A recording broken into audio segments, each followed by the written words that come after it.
The night air in Little Italy smelled like iron and oranges. Soft shoes tapped cobblestones, slow and steady, not in a hurry, not afraid. Gaetano Reina walked like a man who had nothing to prove, but everything to protect. He didn't smile much, didn't need to. He knew which butcher owed him, which baker feared him, and which cop would look away. Power didn't roar in his voice.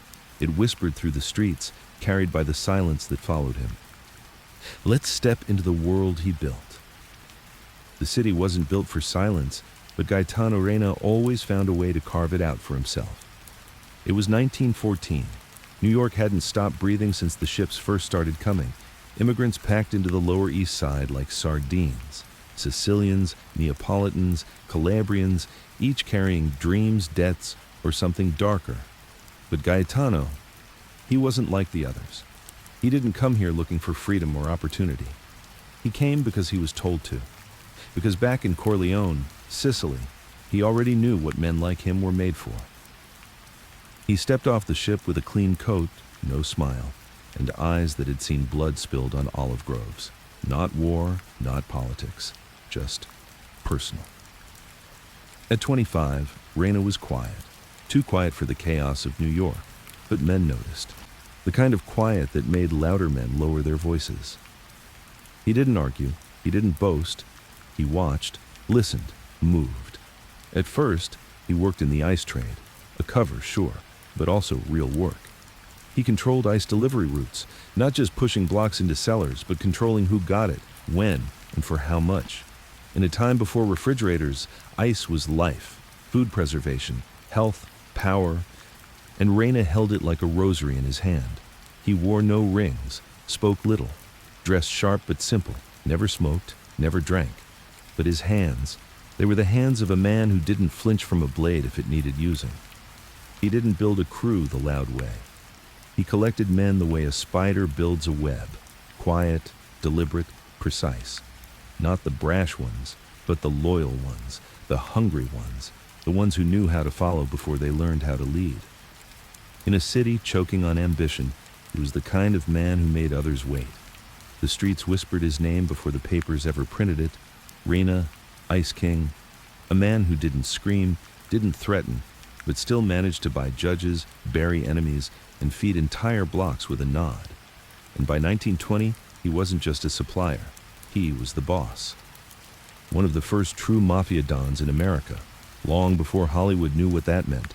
He aligned himself with the Morello family early on, back when power in the 5 boroughs was still boiling under the surface. Reina knew how to play alliances. He wasn't just muscle, he was chess. While other bosses lit cigars and bragged about killing rats, Gaetano met in basements behind butcher shops and made decisions with a soft voice that men listened to like scripture. He built his influence not with fear, but with structure.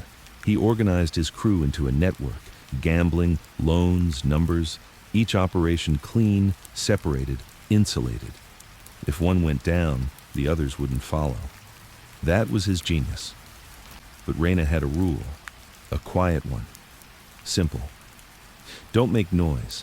Don't make mistakes. Don't make enemies you don't need. He wasn't after glory. He was after stability. And for nearly a decade, he had it. Until the Castellammarese War started brewing, and everything began to crack. You see, Reina wasn't just a boss. He was a king without a crown, sitting on a block of ice that was slowly starting to melt. In the Bronx, tensions were rising between Joe Masseria and Salvatore Maranzano, two big bosses fighting to control the mafia's future. Reina, caught in between, tried to stay neutral. But in this world, neutrality wasn't peace, it was death on layaway. That's how it began. In a city that didn't sleep, Reina stayed awake for all the right reasons. But even kings have enemies, and even silence can't protect you forever. The winter of 1929 crept into the Bronx like a thief. The air felt colder than usual, not just in temperature, but in mood. Streets that were once full of familiar rhythms now felt uncertain. Even the shopkeepers looked different, nervous, watchful. They locked their doors earlier. They didn't ask questions. And when Reina's men passed by, they didn't smile like they used to. Gaetano felt it before anyone said a word. The city wasn't shifting. The rules were. Behind the illusion of normalcy, New York's underworld was cracking at the seams. Joe, the boss Masseria, had grown greedy, greedier than usual. His reach extended like a disease. If a man made $1, Masseria wanted 10 cents. If a man made 1,000, he wanted half. It wasn't business anymore. It was tribute by gunpoint, extortion disguised as allegiance. And Reina? He didn't like being touched. For years, he kept his corner of the city quiet, efficient. He paid his dues, but not blindly. He handled his own problems. He kept his word and expected others to do the same. But Masseria had no interest in old codes. He wanted loyalty without logic. He wanted soldiers, not thinkers. He wanted Gaetano Reina under his boot. And that was never going to happen. One cold January night, Reina sat alone in the back room of a butcher shop he'd used for years. The smell of raw meat clung to the walls, but he didn't notice it anymore. He lit a single oil lamp, opened a small leather notebook, and flipped to a blank page. Then, he waited. 3 men entered quietly. No knocking, no greetings. Angelo De Luca, Sal D'Antonio, and Nunzio Valente. All old school, all loyal, or so it seemed. They took their seats across the table, one by one, with slow hands and still eyes. Reina didn't speak right away. He stared at them like a father watching sons he no longer trusted. Finally, he said, "You hear what they're saying?" De Luca leaned forward. "What do you mean?" "About Masseria," Reina said. "About what he wants." Sal D'Antonio kept his gaze low. He had that twitch again, Reina noticed, the same one he used to get when lying to his mother as a boy. His knee bounced under the table, quiet but steady. "He wants everybody under him," Nunzio said flatly. "Wants to be capo dei capi." Reina nodded. "He already thinks he is." There was a long silence. Gaetano stood slowly, walked to the side table, and poured himself a glass of water. No wine tonight. His hands, though calm, carried a weight behind them. He had built his crew on respect, on silence, on discipline. But that foundation was shaking now, and these 3 men, they were showing cracks. "I got a call," Reina said over his shoulder, "from Maranzano." That made them shift. Sal D'Antonio cleared his throat. "What did he want?"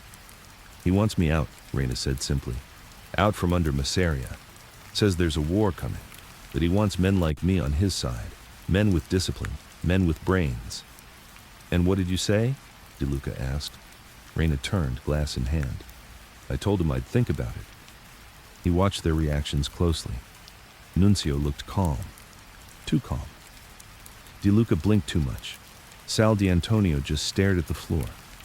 They were nervous, but not because of Maranzano. They were nervous because they were already compromised. Reina didn't sleep that night. He took the long walk back to his house alone, under the dim orange glow of street lamps. Snow clung to the sides of buildings like ash. His boots made no sound as he moved, just the slow, steady rhythm of a man who wasn't afraid to walk with ghosts. He reached his home, modest, brick, well-kept, and stepped inside without turning on the lights. His wife, Angelina, was asleep upstairs. The kids, too.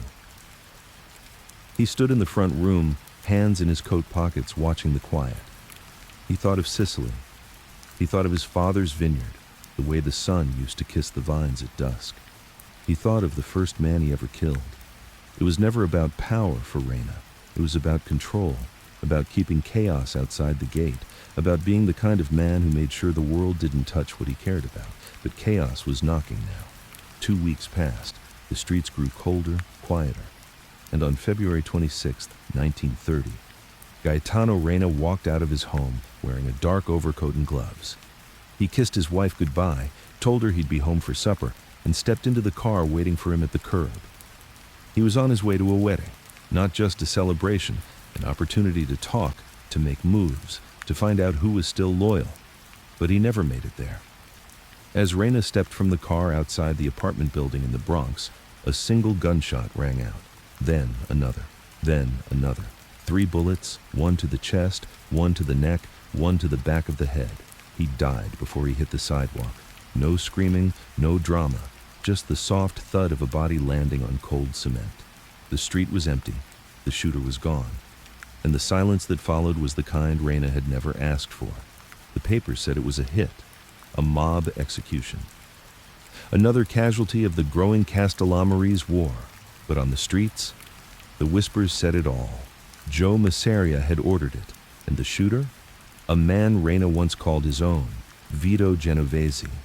It wasn't just murder, it was betrayal wrapped in strategy. Reina was neutral, too neutral, and Masseria didn't trust neutral men, so he sent a message. Kill the quiet ones first, make the others louder out of fear. At the funeral, Angelina sat in black, flanked by her sons. The church was filled, but the air was tense. No sobbing, no wailing, just the smell of lilies and resentment. His enemies didn't show their faces, but their eyes were everywhere. Men from all 5 boroughs came, some out of respect, some out of obligation, some to make sure the coffin was really closed. The city had lost a man who ran his empire without fireworks. But in death, Reina's absence spoke louder than his life. Behind closed doors, a decision was made. A man named Tommy Galliano would take Reina's place, but it wouldn't be the same. Reina's death shattered a certain kind of order, a code among men who once believed in structure, loyalty, and silence. And as war tore through the mafia world, the old ways began to fade. Gaetano Reina didn't live to see the outcome, but the empire he started, the one that would one day become the Lucchese crime family, never forgot his name. They whispered it like a warning, like a prayer, like a ghost that never fully left. After Reina's murder, there were no speeches, no flags flown, no eulogies screamed from rooftops, just quiet looks exchanged at corner cafes. Men didn't cry in this life. They didn't kneel in public or pound fists on caskets. They listened. They watched, and they remembered. The Bronx felt different now, colder, not from the snow, but from the absence of structure. Reina wasn't just a boss, he was a spine. And when you pull the spine from a man, the body crumbles. The same thing was happening to his crew. Tommy Galliano sat in the back of a tailor shop 2 days after the funeral. Not a flashy place, no bodyguards, no fanfare. Just him, a bottle of vermouth, and a list of names in his head. Loyalists, fence-sitters, and traitors. He already knew who sold Reina out. Not all of them, not yet, but he had faces in mind. Some were old, some were familiar. 1 or 2 had even carried the casket. That's how this world worked. You could kill a man, wipe your hands clean, and still show up to bury him like a brother. Galliano wasn't like Reina. He lacked the same weight in his presence, the same quiet intimidation, but he had something else. Patience. He didn't rage. He didn't retaliate immediately. Instead, he planted seeds in the minds of men who were still unsure where the wind was blowing. And the wind, it was howling toward war. The Castellammarese conflict was now fully ignited. 2 sides. Joe Masseria, the so-called boss of bosses, desperate to keep his iron grip on New York. And Salvatore Maranzano, sharp, ruthless Sicilian to the core, building an army of his own to tear Masseria down. And caught between them, what was left of Reina's crew, men with blood still fresh on their coats, waiting to see who'd reach for their throats next. Nunzio Valente sat in a diner booth near Arthur Avenue, sipping espresso like nothing happened. He was wearing a new coat. Italian wool, paid for, no doubt, by a bonus from Masseria.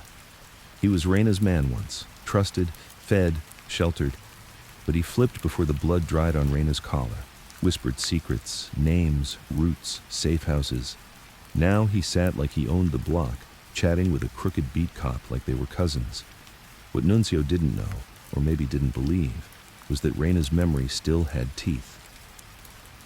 3 booths down, Enzo Lamonte, one of Reina's younger lieutenants, watched from behind a folded newspaper.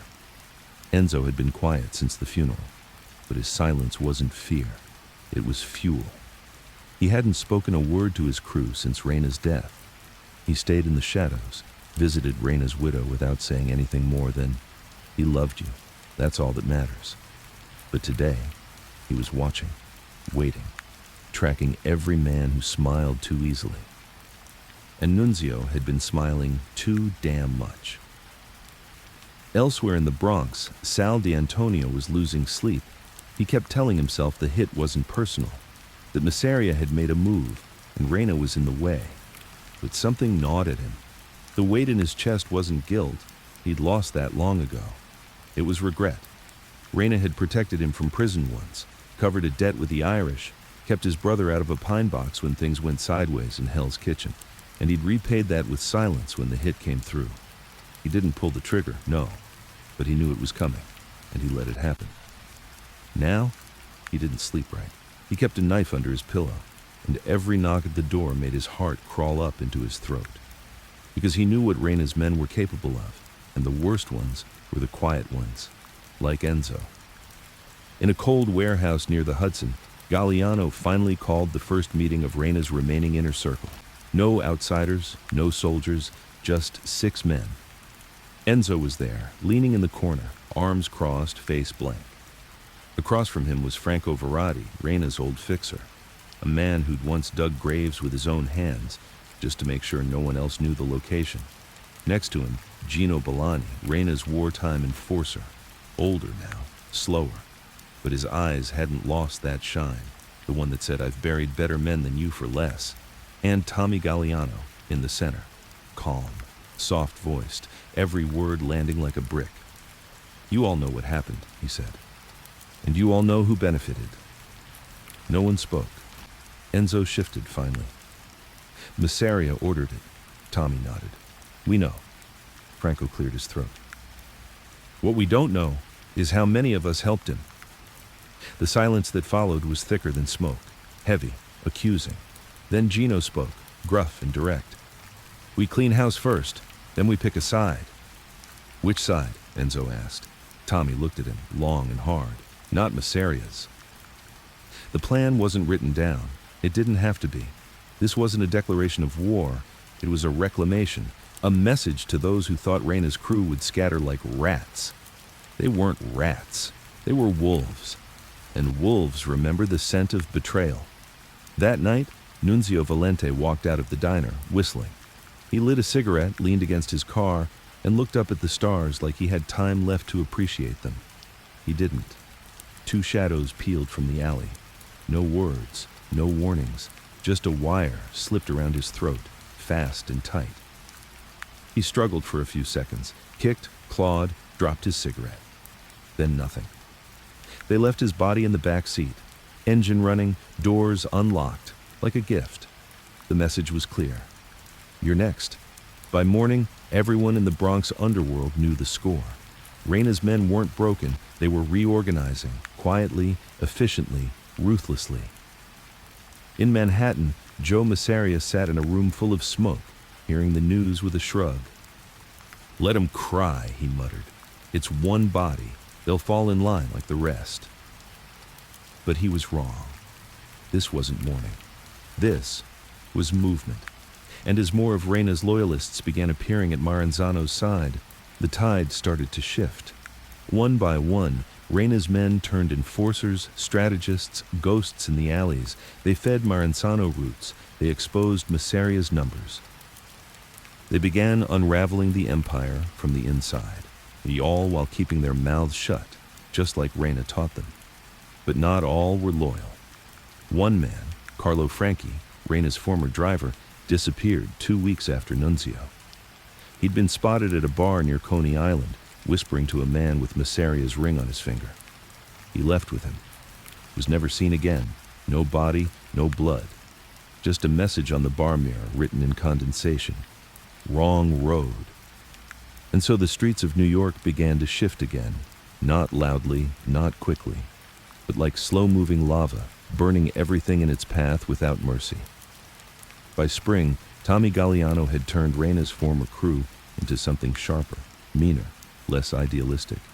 The old codes were dying. The new code, survive, strike first, never forget. Back at Reina's house, Angelina sat on the porch with her youngest daughter in her lap. She never asked questions, never involved herself, but every day she left a single candle in the window, not for justice, not for peace, but for memory. Because even when the city forgot a man, his family never did. By the early summer of 1930, the Bronx no longer felt like home. It felt like something waiting to explode, and everyone knew it. The baker on the corner stopped kneading dough before dawn. He kept his son in the back now, behind reinforced glass, because his cousin had been gunned down outside a poker game 3 blocks away. The butcher who used to slice Reina's cuts with a smile now locked his doors before sunset. He didn't ask who was coming around anymore. He didn't want to know. You didn't have to wear a gun to be in this war. You just had to live near it. Tommy Galliano sat in a smoke-filled garage off 3rd Avenue. Engines hissed in the background, tools clattered somewhere in the dark, but the conversation at the center of the room was quiet, sharp, surgical. "This doesn't end clean," said Gino Bellani, Reina's former enforcer. "There's no making peace with Masseria. He's a sickness. He doesn't talk. He consumes." Enzo Lamonte didn't speak. He stood in the shadows, arms crossed, watching the map spread across the table. He was thinner now, eyes harder. He had bled loyalty for Reina, and in return watched that loyalty get slaughtered in the snow. He had no space left for negotiation. Tommy, calm as always, tapped the edge of the map with one long finger. "We don't need to beat Masseria in the street," he said. "We need to make his people stop trusting him." "How?" asked Franco Verratti. "They're all scared of him." Tommy looked up, the corners of his mouth barely moving. Scared men make mistakes. A plan was forming, not a shootout, not a bloody raid, a whisper campaign, silent sabotage, the kind of pressure that rots a man from the inside before the bullets ever fly. The first move came with a ledger. Franco intercepted one of Masseria's runners, a twitchy kid with a bad mustache and no instinct.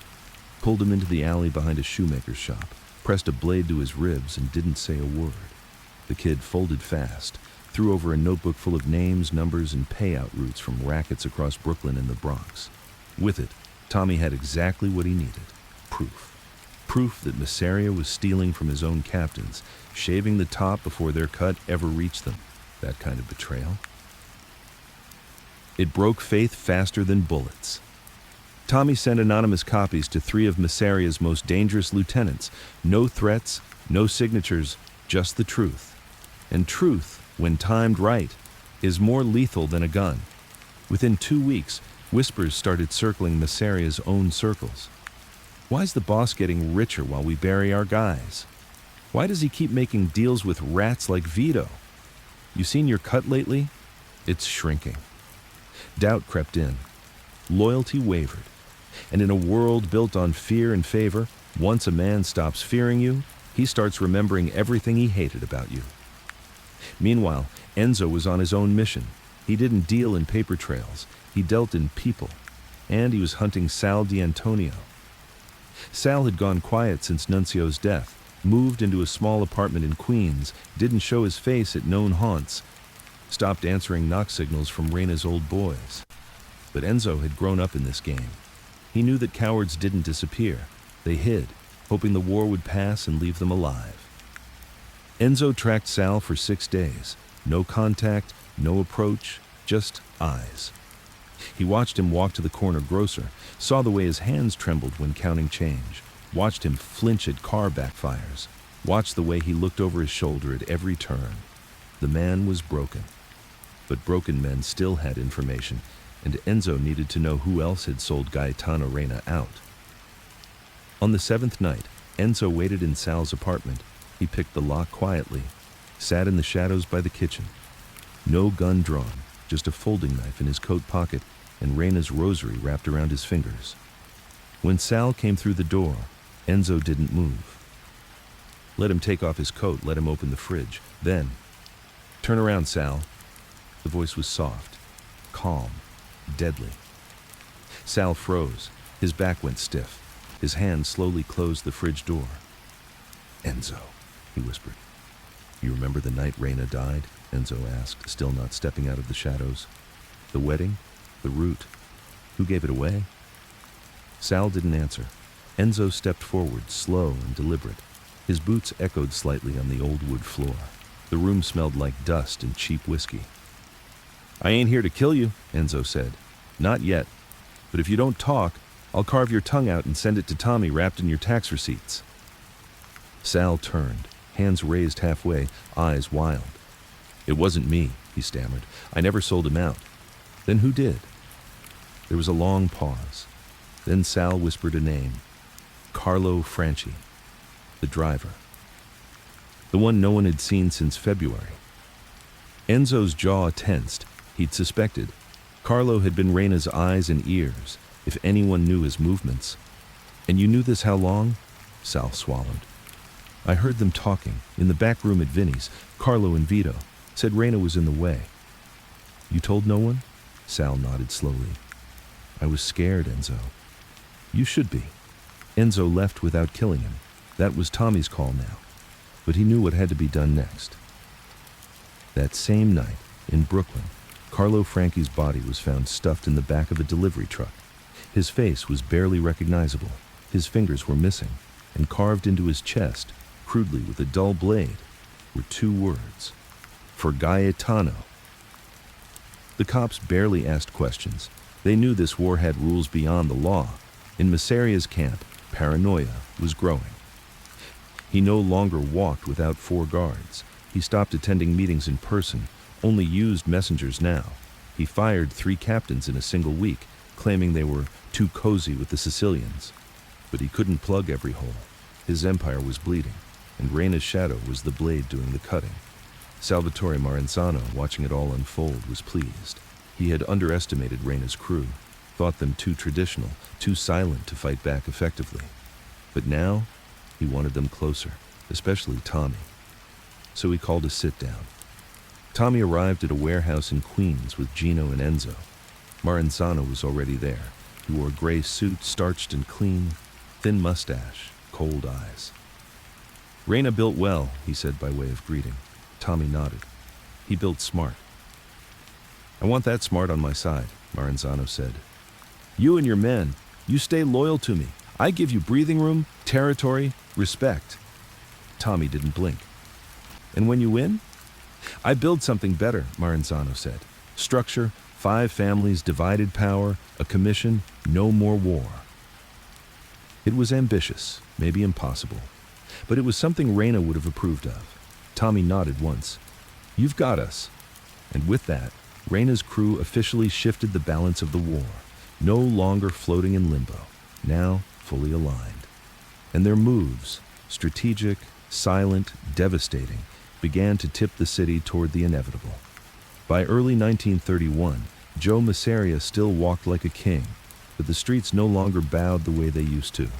The Bronx was colder now, not because of winter, but because men stopped talking. They stopped looking each other in the eye, stopped trusting the walls, the phones, even their own shadows.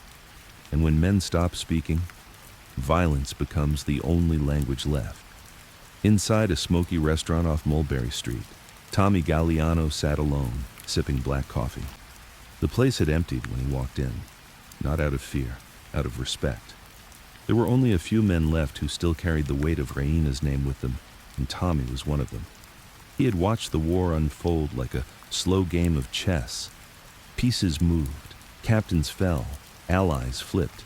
He had watched men who once stood at the top of the food chain, men like Masseria, rot in place while pretending they still ran things. He didn't smile at the thought. Tommy wasn't a man who celebrated death. He was a man who accepted it as part of the job. But still, the game was changing. And soon, someone had to lose.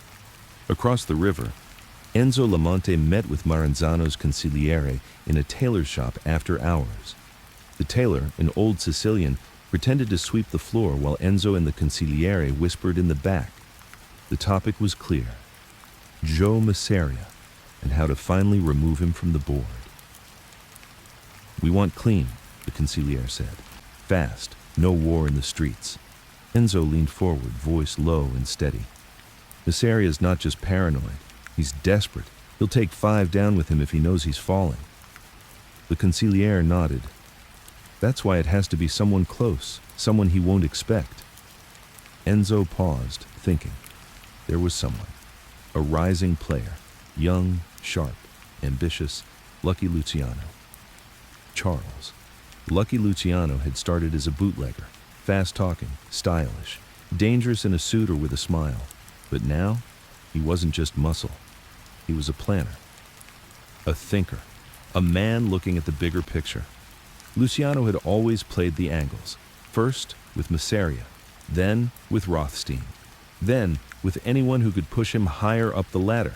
But now, the ladder was missing a few rungs, and Masseria was the one standing on top of it, shaking. Luciano didn't like standing under weak men, and Masseria had become weak.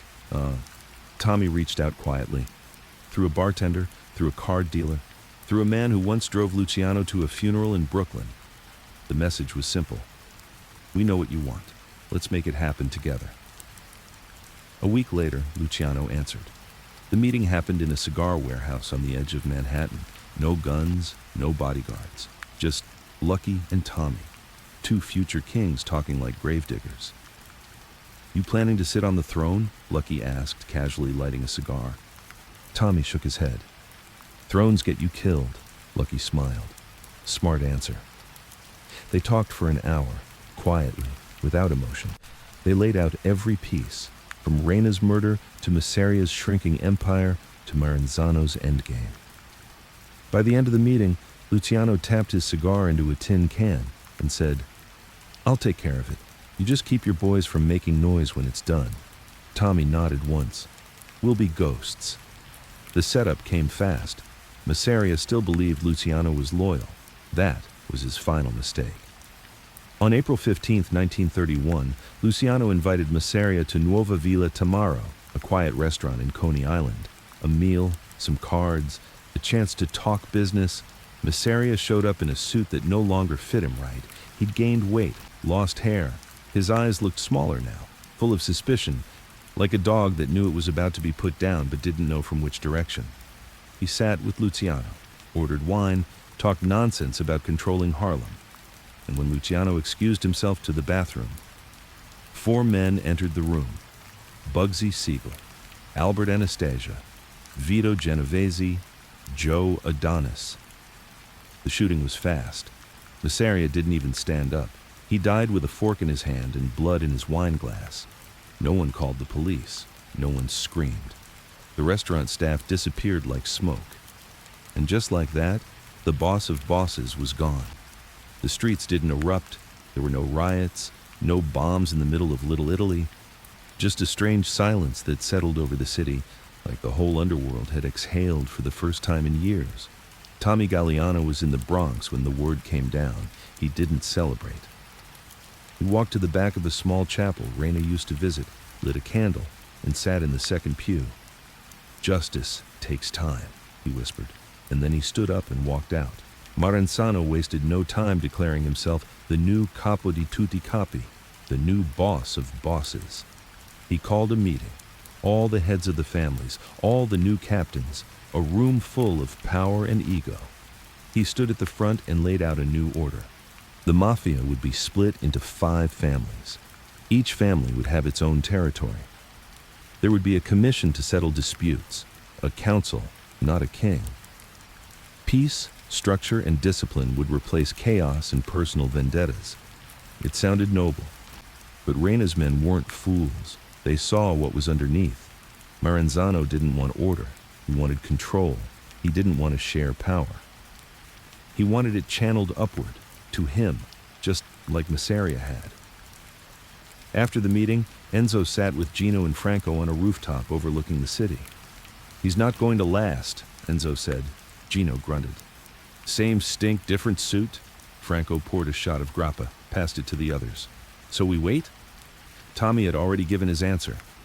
We watch, we listen, we build. When the time comes, we don't make the same mistake Reina did. We strike before the knife touches our backs. But for now, they waited. The war was over. On the surface, the newspapers called it a peace, a new era. But in the alleys of the Bronx, Reina's crew knew better. There's no peace in a kingdom full of men who all want the crown. There's only breathing space before the next betrayal. And in that breathing space, Tommy Galliano began quietly reshaping what Reina left behind. Not loud moves, not flashy violence. He picked loyal men, He trimmed the weak. He protected Reina's family, kept Angelina's house safe, made sure the kids were watched over, not for honor, but for legacy. Because a real boss doesn't scream his power. He buries it under concrete and lets it grow in silence. The summer of 1931 rolled in hot and heavy, not just in temperature, but in tension. The war was over, but peace hadn't settled in. Not really. Men still carried guns when they kissed their wives goodbye. Women still pulled their children inside when car engines idled too long at the curb. And in the underworld, the ones who lived through Masseria's fall knew it was only half a war. Now came the other half. Salvatore Maranzano moved quickly after Masseria's death. Like a man who'd been waiting for his moment his entire life, he stepped into the power vacuum like a pope being crowned, elegant, composed, commanding, and with that slow, careful Sicilian tone, he declared order. 5 families. A commission. Peace through structure. But Tommy Galliano, sitting silently in the back row of that meeting, noticed something the others ignored. Maranzano never used the word equal. He used respect. He used discipline, but never once said power would be shared. And that silence meant everything. Reina had once said, "Men who talk about honor the most are always hiding a knife behind their back." Tommy remembered those words every time Maranzano opened his mouth, and so did Enzo. Enzo Lamonte was moving more carefully now. No more street-side meetings, no more familiar bars. No more leaving the house without checking the car for wires under the seat, because something wasn't right. In the months since the new order had been announced, too many names were going missing. Capos who had fought for Maranzano, disappearing. Low-level soldiers being relocated, never to be heard from again. Even whispers about Maranzano building a personal hit squad. 5 men, all Sicilian-born, kept separate from the rest of the family. They didn't talk, didn't show faces, but bodies followed them. It was quiet, but real. The new king wasn't building a future. He was building a throne of skulls, and he didn't want anyone else in the room when he finally sat on it. One evening, Enzo received a note under his door. No signature, no threats, just a name and a time. Giordano, warehouse, midnight. He knew what it meant. Giordano had been close to Reina, a numbers man, efficient, loyal. He hadn't been seen in 3 weeks. Enzo waited until midnight, then slipped through the Bronx fog like a ghost. The warehouse was empty, quiet, except for the flies. He found Giordano's body hanging upside down from a meat hook, face beaten beyond recognition. On the floor below, scrawled in chalk, "Talk less." By dawn, the message was clear. Maranzano wasn't a leader. He was a dictator in waiting, and dictators don't tolerate potential. They only tolerate fear. Back in the Bronx, Tommy Galliano gathered his inner circle inside a cold basement beneath a print shop. No lights, just candles. Enzo, Gino Bellani, Franco Verratti, 3 others. New blood, handpicked by Tommy for loyalty over ambition. Maranzano is doing what Masseria did, Tommy said softly. Making himself too big to fail. Gino cracked his knuckles. And we know how that ended, Franco nodded. He's already made enemies. Luciano's not smiling so wide anymore. Anastasia's barely been seen. Tommy folded his hands. He's watching us all. But he forgets one thing. What's that? Enzo asked. Tommy met his eyes. We're still Reina's men. We don't kneel. We wait. Meanwhile, across town, Lucky Luciano sat in a rented apartment above a dressmaker's shop, staring at the ceiling. He'd done what was asked. He'd taken out Masseria. He'd smiled for Maranzano, played the game. And now, he was being watched, not officially, not with guards or threats, but with absence. Calls weren't being returned. Sit-downs were being rescheduled. Maranzano had stopped inviting him to meetings.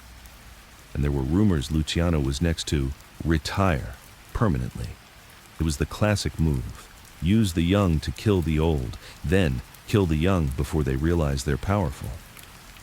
Luciano wasn't stupid. He knew Maranzano feared ambition more than bullets. He knew the old man looked at him like a fire that needed to be stomped out before it reached the drapes. And so, He did what smart men do. He called a meeting with Tommy Gagliano. They met in an abandoned church near Pelham Bay, behind boarded windows and under a broken cross. Luciano arrived with Frank Costello at his side. Tommy arrived alone. They spoke in low voices, not out of secrecy, but out of respect for the dead. Maranzano's building walls, Luciano said, and those walls come with trigger-happy guards. Tommy nodded. He won't stop. Men like him never do. Luciano looked around the old chapel. Dust hung in the air like ghosts. You ever think about what happens after this? Tommy didn't answer right away. Then, I think about who bleeds, not who wins. That was enough for Luciano. The two men shook hands, and with that handshake, the plan began. Luciano would handle the front line. He had men. He had access. He could get close. Tommy would stay in the shadows, feed information, keep Reina's people in place, make sure the next move was clean. No street war, no mess, just a surgical removal, like cutting a tumor. But before they could act, Maranzano struck first. Late August 1931, a Reina associate, Matteo Rizzo, was found strangled in his own bathtub. No forced entry, no valuables taken, just a tooth removed with pliers and placed on his chest. A Sicilian warning. Tommy received the news during lunch. He didn't stop eating, didn't curse, just finished his bread, wiped his hands, and said, "Move the timeline up." Luciano's crew, Costello, Genovese, Siegel, Anastasia, they knew what to do. And on September 10, 1931, it happened. Maranzano had set up shop at the Park Avenue office. High ceilings, brass lamps, expensive rugs. He was acting more like a Roman emperor than a boss. He called Luciano in that day, asked to speak alone. What he didn't know?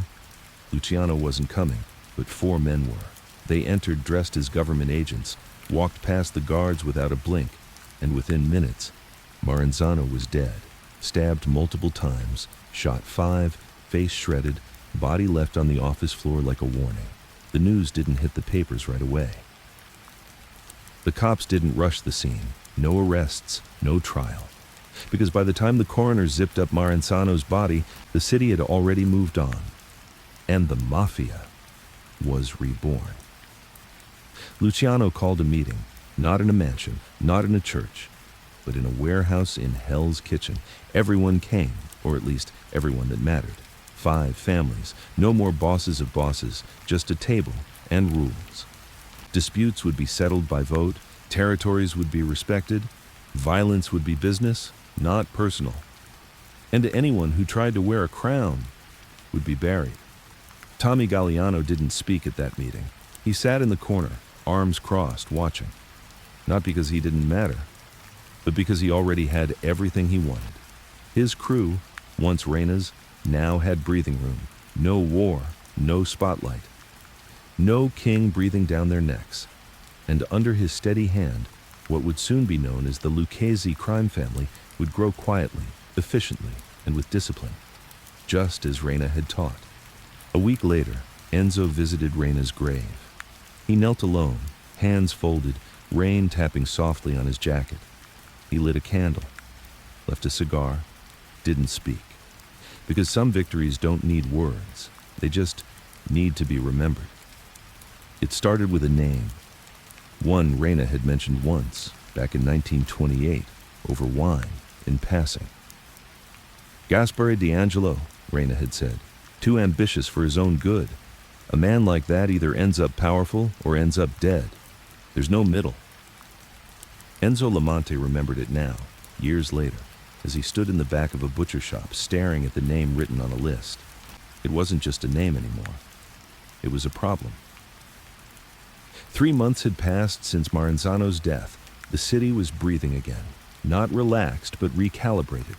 No more capo dei capi, no more cult of personality, just structure, built in backrooms over whispered deals, sealed with handshakes, not threats.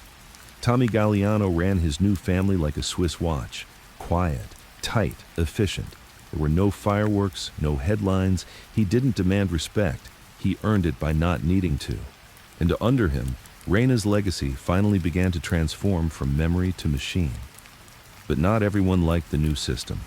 Gaspare D'Angelo had been waiting. He wasn't flashy, wasn't loud, but his ambitions stank up a room like sour meat. He'd been a mid-level earner under Masseria. Extortion, shylocking, hijacking trucks full of sugar during Prohibition. He played the game well, kept his head down.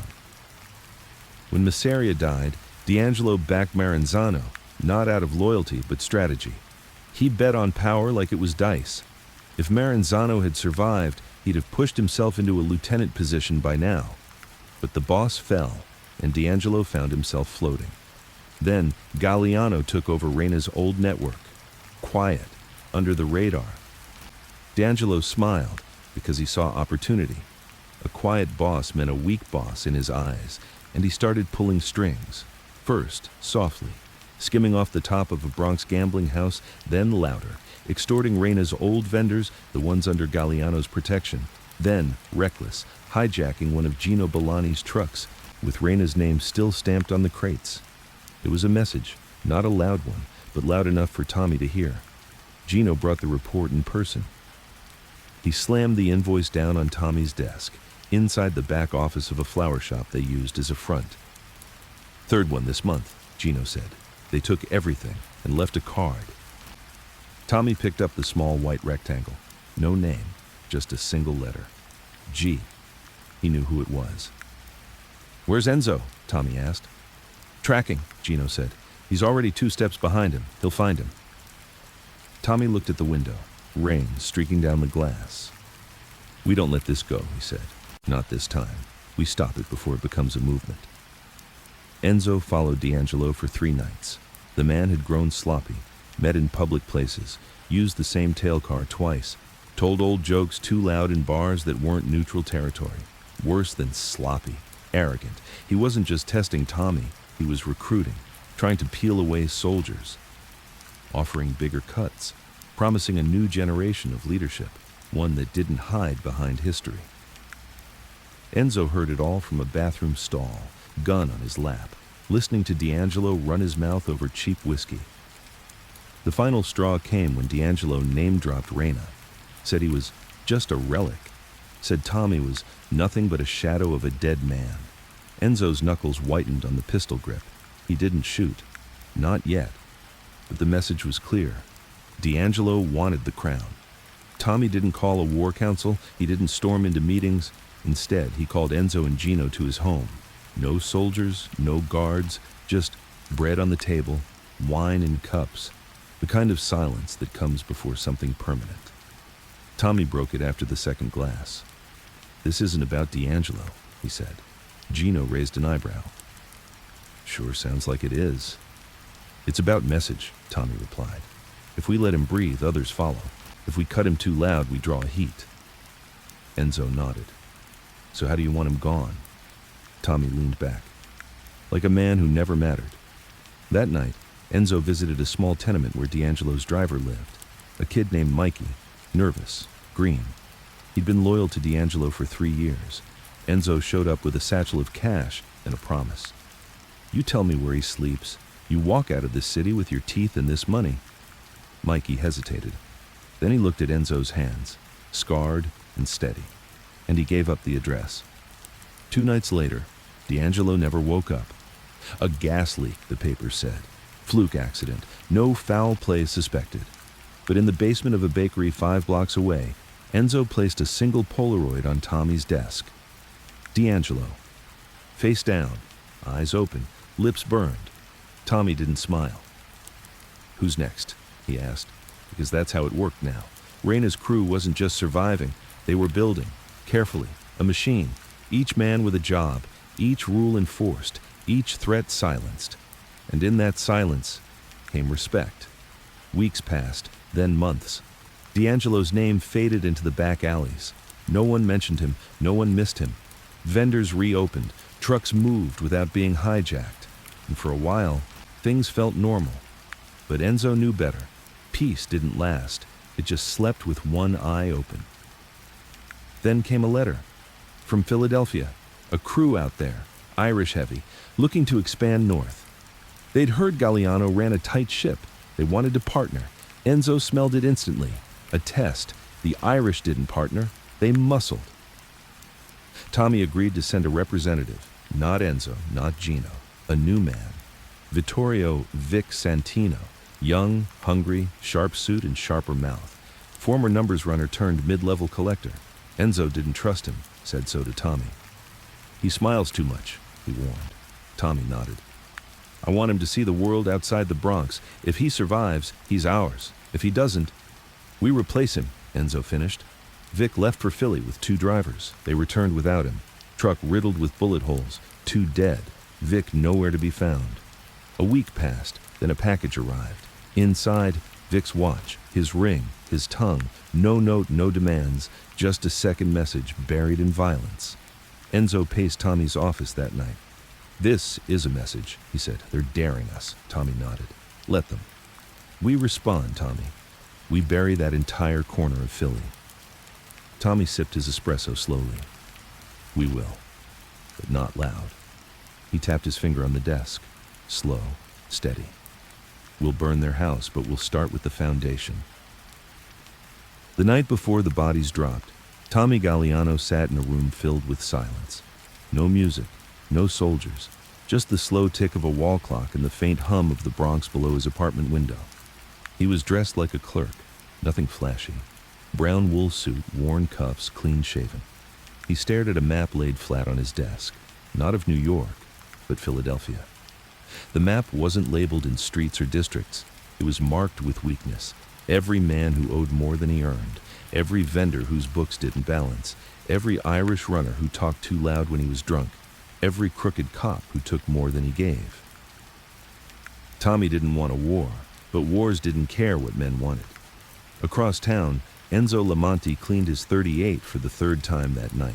His apartment was cold, the radiator wheezing like an old man with a cough. But he liked it that way. Cold kept the mind sharp. His hands moved with automatic calm. Barrel, slide, wipe, load. He hadn't slept in 2 nights, ever since Vic's tongue had arrived in a velvet-lined box. Enzo didn't care much for Vic Santino. He was too slick, too fast, too eager. But he was theirs, and you don't leave yours hanging in pieces unless you're willing to lose respect. And respect, that was all this world was built on. Tommy called Enzo at 11:12 p.m., said only one sentence. The answer is yes. The following evening, 3 black sedans crossed into Philly under darkness. No plates, no noise. Just 3 Lucchese men in each car, dressed like garbage collectors, eyes dead and calm.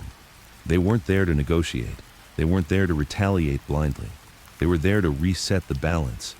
The Irish crew responsible for Vic's murder operated out of a rundown bar called Murphy's Landing, off a dead-end street near the freight yards, surrounded by trash heaps and bad concrete.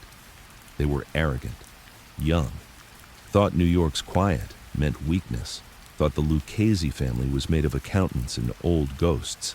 They didn't expect what came next. The hit was surgical. No blazing Tommy guns, no bloodbaths in public. They cut the power at 1:42 a.m. sharp. 3 men entered through the rear, gas masks on, small steel canisters tossed ahead of them. Smoke choked the hallway. Screams followed. They didn't shoot right away. They waited, let panic set in. Then they moved. 4 Irish soldiers were inside. 3 died with cigarettes still between their fingers. The 4th was dragged out the back door, hooded, gagged, stuffed into the trunk of a waiting car. By 2:07 a.m., the bar was on fire. Not from gasoline, from a broken boiler line that no one thought to check. It burned slow. Let the neighbors watch. Let the firemen arrive too late. Let the rumors spread. The man in the trunk woke up in a basement 3 hours later. He didn't scream, didn't cry. He just stared. Because across from him sat Enzo, calm as ice, rolling up the sleeves of his undershirt. "You remember Vic?" he asked. The Irishman didn't answer. Enzo nodded like he understood. Then he leaned forward, real slow, and said, "We don't forget. We don't forgive. We just respond. Late enough to make you sweat, early enough to make sure it still hurts. By morning, the story was already traveling across state lines. Murphy's Landing, burned to the ground, bodies inside, one missing. The Irish knew who it was, they knew why, and most importantly, they didn't retaliate. Because when New York speaks in fire and steel, only fools answer back. Tommy Galliano never spoke of it. He read the papers like any old man in the Bronx, tipped his hat to the baker, smiled at the grocer's daughter, said hello to the butcher's boy. But behind closed doors, the family tightened. Not out of fear, out of purpose. Enzo, now unofficially regarded as the Lucchese's ghost hand, became the man young soldiers looked at with a mixture of awe and anxiety. He didn't yell, he didn't threaten, he just showed up, and that was enough. Franco Verratti, now running point on logistics, brought Tommy the full report a week later. The Irish? Silent. No revenge, no moves. In fact, they were pulling back, closing some businesses in Jersey, ditching routes in Staten Island, laying low. Tommy sipped his espresso and didn't even smile. "They've learned," he said. Franco nodded. "Should we finish it?" Tommy shook his head. "No, you only swat the hornet's nest twice if you're suicidal." Instead, Tommy focused inward. Growth, stability, structure. The Lucchese crew, once Reina's broken machine, was now moving like a polished engine. Bookmakers were reporting cleaner numbers.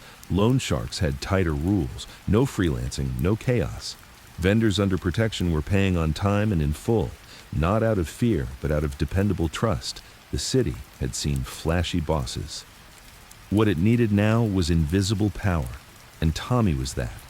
But even in peace, the past doesn't sleep. One cold Thursday morning, a man walked into the flower shop front where Tommy kept his office. Mid-30s, dark coat, hat low, eyes sharp. He handed a single envelope to the girl at the counter, said nothing, and walked out. Inside the envelope was a note, no signature, no date, just 6 words. "You forgot who buried Reina." Tommy read it once, then twice. He didn't blink. He folded the letter, handed it to Enzo. Enzo's jaw tensed. "This isn't Irish," he said. "This is personal." Tommy nodded. Someone old. It wasn't paranoia. It was memory. They'd avenged Reina's death. Yes. They'd seen Masseria buried, Maranzano taken out, even cleaned up the crew with silent bullets in quiet graves. But there was one thread left uncut. Someone who had survived, who had whispered into the right ear at the right time, and then vanished into the streets. Tommy had once called him the rumor that walked, Vito Genovese. Genovese had fled to Italy years ago, right before the feds could throw cuffs on him. Now, word was he was back in New York, back in circulation, and not crawling, climbing. Luciano, the architect of the commission, had been arrested and shipped off, thanks to Dewey's obsession with shutting down vice in the city. That left space, and Genovese never liked vacuum. Enzo started digging, carefully, quietly.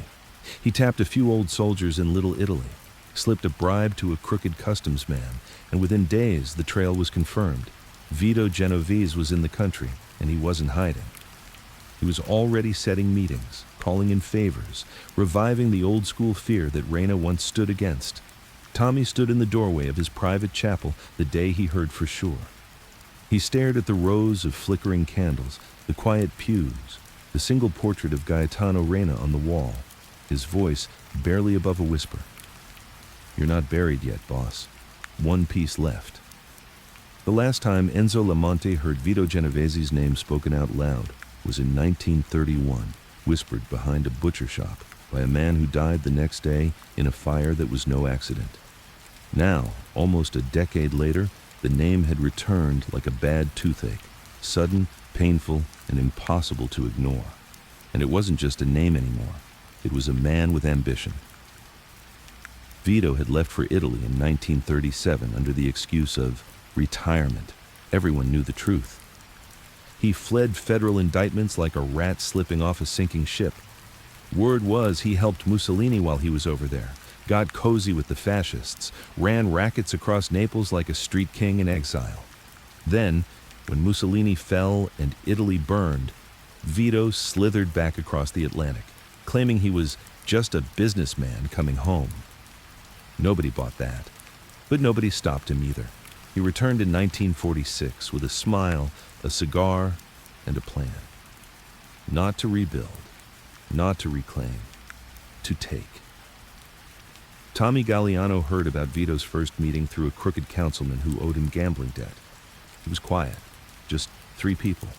A hotel room in Midtown, Vito, a Cuban boss from Miami, and a small-time New Jersey enforcer with federal connections. But the topic wasn't small time. Vito was making moves, not noisy ones, not with blood yet. But he was putting together something, a structure without a name, a future without old names in the way. He was back, and he wanted more than turf. He wanted the throne that had been dismantled years ago. The problem? Tommy already sat in the seat Vito thought belonged to him. Not loud, not with a crown, not with gold rings and flashy cigars, but with control. Reina's crew, now the Lucchese family, was no longer just a local network. They were part of the commission. They had seats at the table. They had votes, influence, and most dangerously, they had credibility. Tommy ran things like a business. No mess, no scandals, no ambition that bled into headlines. Exactly the opposite of how Vito operated. And that made Tommy the problem. In a quiet kitchen above a bakery in the Bronx, Enzo Lamonte dropped the full report on Tommy's table. "He's back," he said. Tommy didn't look surprised. "Where?" "Everywhere," Enzo muttered. "He's showing up at clubs, talking to people he didn't even acknowledge 10 years ago. He's got money behind him, muscle, and he's not hiding it." Tommy nodded slowly. "Why now?" Enzo sighed. "Luciano's in prison. The chair's empty again." That was it, the real reason. Vito Genovese didn't just want to be rich. He wanted to be feared again. Gino Bellani joined them an hour later. His coat was still dusty from running a numbers spot in Queens. He didn't sit, just leaned against the wall and lit a cigarette. "Word is," Gino said, "he's offering 10% more to anyone who switches sides, promising new routes, better protection." "Anyone we lost?" Tommy asked.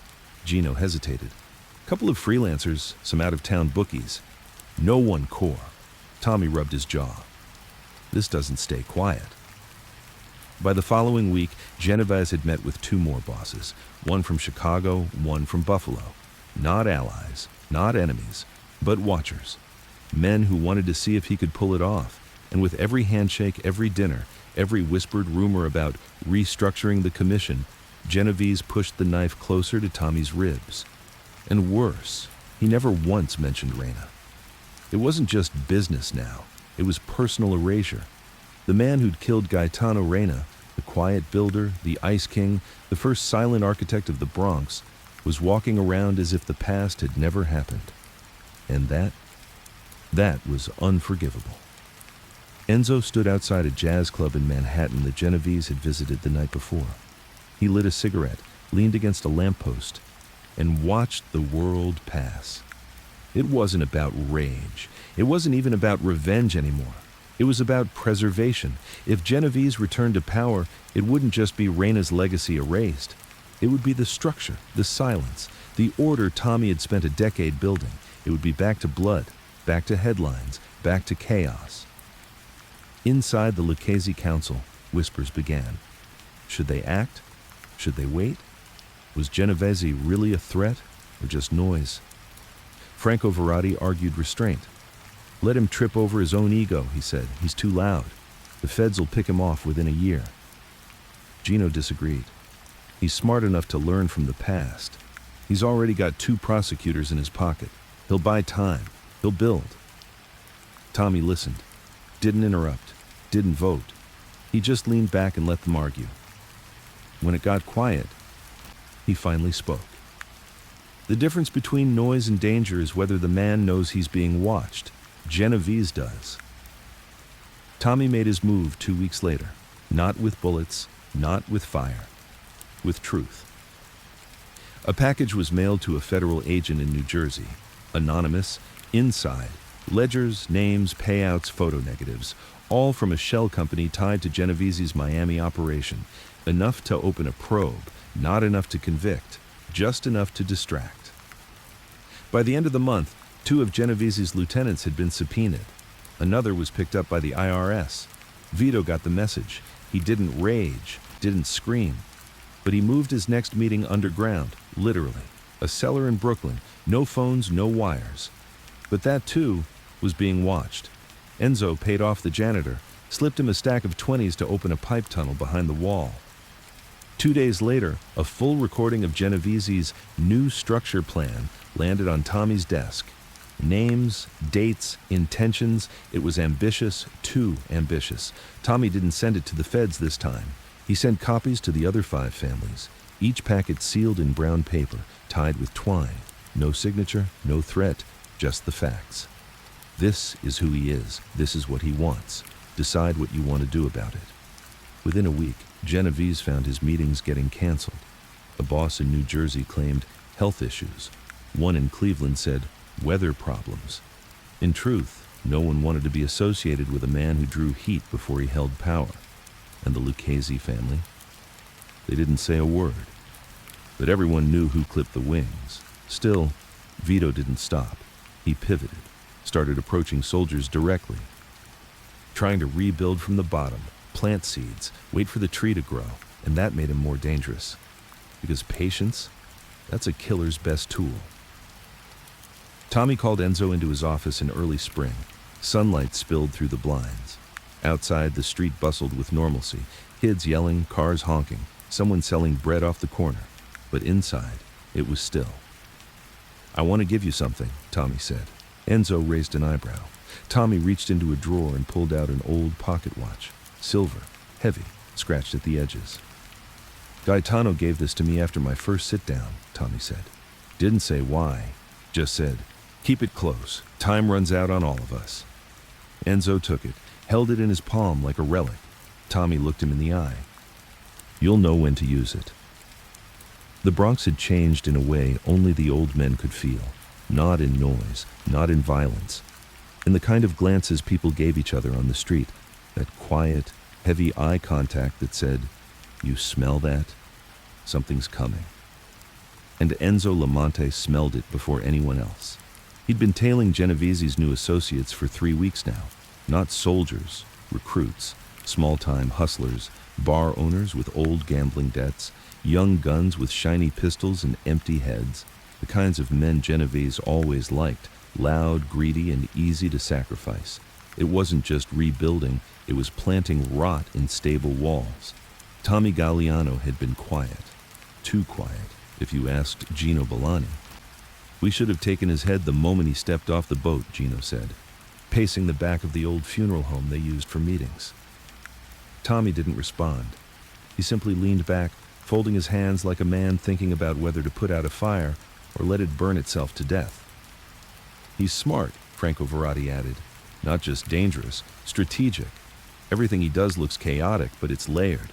He starts from the bottom. He poisons the foundation." Tommy finally spoke. Calm, clear. "Then we stop pretending this is business. It's personal now." That night, Enzo returned to the same jazz club Genovese had been frequenting. It wasn't the kind of place made for hits, too public, too many eyes. But he wasn't there to make a move. He was there to see Genovese up close, to look him in the eyes, the man who pulled the trigger on Reina, the man who buried a good man for convenience and walked away like nothing happened. And when Genovese stepped onto the club floor, dressed in a fine dark suit, cigarette dangling from his lips, grinning like he still owned the world, Enzo saw it clearly. This man wouldn't stop. Not unless someone stopped him. But that wasn't his call. That was Tommy's. Back in the Bronx, Tommy sat in his study with Reina's old pocket watch in his hand. He hadn't wound it in years. He never carried it outside. But tonight, he wound it once. Let the second hand tick. Watched it crawl across the face like it had something to say. Enzo entered quietly. "You're thinking about it," he said. Tommy looked up. "You think I'm slow?" "No," Enzo replied. "You're careful. But even careful men run out of road." Tommy nodded. He opened the drawer, pulled out a folded envelope and slid it across the table. Enzo opened it. Inside, a list of names. Genovese's circle. 7 men. Runners, smugglers, corrupt paper pushers, all tied to Genovese's underground rebuild. Tommy said one word: collapse it. The next week was hell. Not loud, not public, not flashy, just methodical. One by one, the men on the list were pulled from their routines. A bookkeeper's car brakes failed on a bridge. A smuggler's wife received anonymous photos of his side girl, and by nightfall, he was buried under a domestic dispute, gone fatal. 2 men vanished into the East River without their shoes, the Lucchese signature for "Don't Come Back." By Friday, 5 of the 7 were dead, and the last 2 called Genovese and said they were out. Vito raged, but only in private. He couldn't act out without losing face. Couldn't go to war without cause. And most importantly, he didn't know who to hit back. That was Tommy's genius. The moves were never traceable. No fingerprints, no shouts, just cold consequences. But Genovese wasn't done. No, that kind of man never quits. He just changes direction. So he reached into the past. There was a name that hadn't been mentioned in years: Carmine LaRusso, an old Reina associate, once a hitman, later a bookie, now a recluse. He'd vanished after Reina's death. Guilt or fear, no one knew. But he was a memory most had let go. Except Genovese. He found Carmine in a tenement in Yonkers, living alone, half blind, drinking himself into a slow death. And he made him an offer. "Come back. Give me names. Tell me who hid the body, who gave the orders. Let's rewrite the past together." And Carmine, the idiot, said yes. Tommy got word 3 days later, not from his men, but from an old priest who ran a soup kitchen where Carmine used to volunteer once a year. "He's talking to devils now," the priest said softly over the phone. Tommy hung up, closed his office door, and made one call. Enzo. "He's not a threat," Franco argued later. "Carmine's a broken man. Nobody listens to ghosts." Tommy looked at him coldly. "You underestimate the power of a man with nothing left to lose." Enzo visited Carmine that night. He didn't wear gloves, didn't bring a gun, just the pocket watch. He found Carmine sitting on the edge of his bed, mumbling to himself about Sicily, about Reina, about how the old days weren't so pure after all. Enzo stood in front of him, held out the watch. "You remember this?" Carmine looked up slowly. His eyes were yellowed, shaking. "That's Gaetano's," he muttered. "Yes," Enzo said. "He gave it to Tommy. Tommy gave it to me." He stepped closer. "You talk to Genovese again, and it'll stop ticking, just like you." He left the watch on the table, walked out, didn't look back. Carmine packed his bags that night and fled to Pittsburgh. No goodbyes, no further calls to Vito, just silence. By month's end, Genovese had no one left but his reputation. The men he'd tried to recruit were either dead, scared, or under someone else's protection. The bosses who once took his calls now claimed bad reception. And the streets? They still whispered his name, but now it was followed by another: Tommy. The boss who didn't blink. The boss who let silence do the killing. The boss who preserved Reina's name without ever speaking it.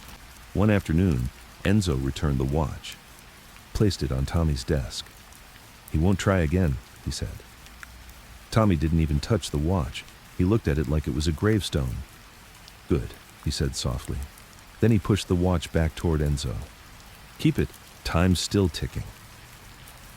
1951. The Bronx looked the same, but everything underneath had started to rot or evolve. You could smell it in the air. Gasoline fumes, concrete dust, radio static from passing cars. Not jazz anymore. Not slow accordion music drifting from upstairs windows. Now it was doo-wop and teenage noise. Young faces with leather jackets instead of suits. Too many questions, not enough fear. And fear was the glue that had held the city together for 2 decades. Tommy Galliano sat on the front steps of his building most evenings now, not because he was weak, but because he needed to watch. He saw the streets like a doctor reading a patient's eyes. And what he saw lately? Restlessness. Enzo Lamonti was 42 now, still sharp, still moving like a man who knew where the next bullet might come from, but even he could feel the shift. He stood outside a pool hall in Queens one night and watched 3 young soldiers bicker over turf like children in a sandbox. "They don't listen," he muttered. They don't read, said Gino Bellani, now grayer but no less dangerous, leaning beside him with a cigarette. Enzo nodded. They think prison is a rite of passage, that death's just branding. Reina would have had them sweeping floors for 6 years before they got a piece of bread, Gino grunted. But Reina was long buried, and the world was different now.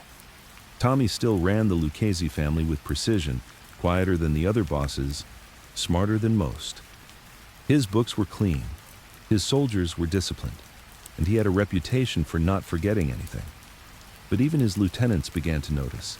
Some of the younger men didn't know Gaetano Reina's name, and that, more than anything else, made the old guard restless. Franco Verratti brought him the first real sign of trouble.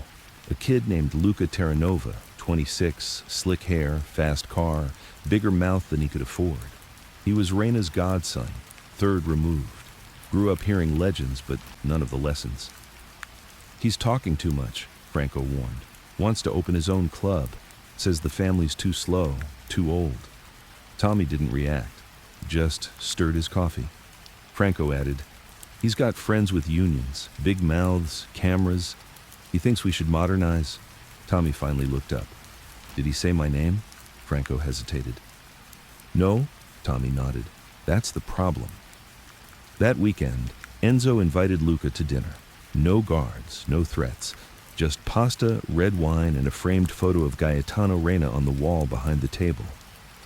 You know who that is? Enzo asked, tapping the frame. Luca smirked. Yeah, I heard stories.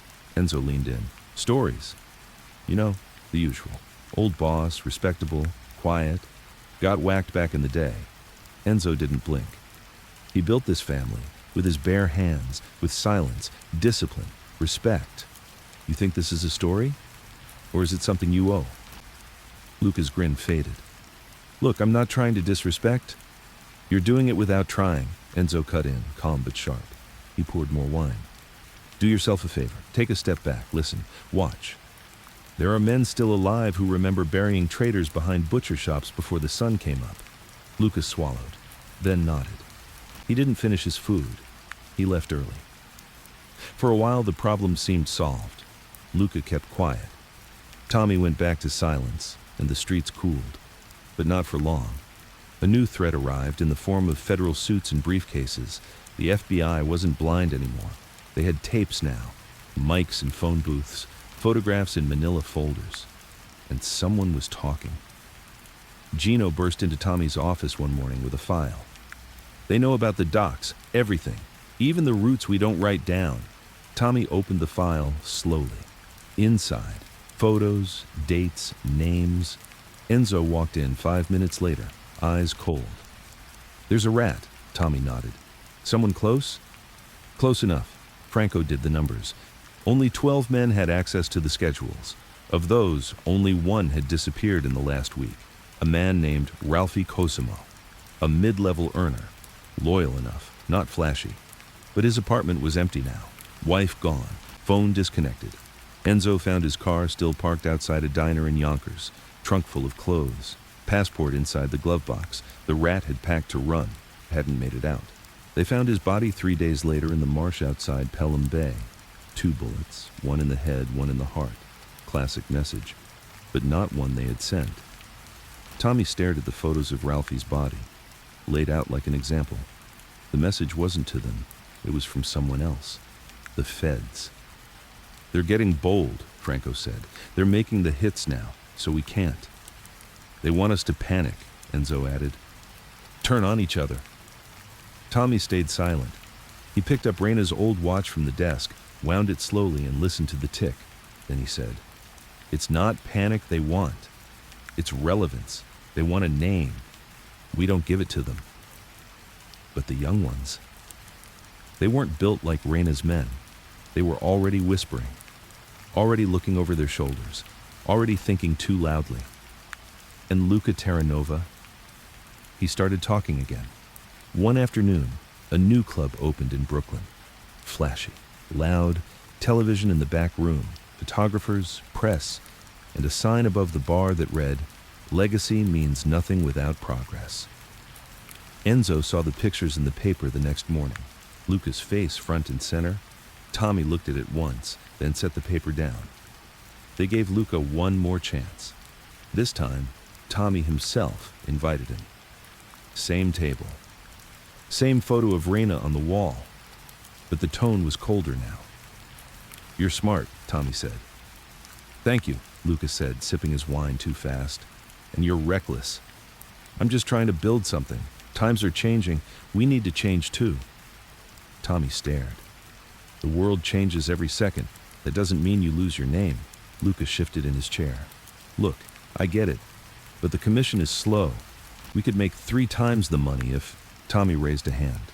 Just one finger. Luca froze. "I'm not stopping you from building," Tommy said softly. "Just remember whose foundation you're standing on." Luca nodded. "Okay." But Enzo saw it in his eyes. He didn't mean it. 3 weeks later, the FBI raided the Brooklyn club.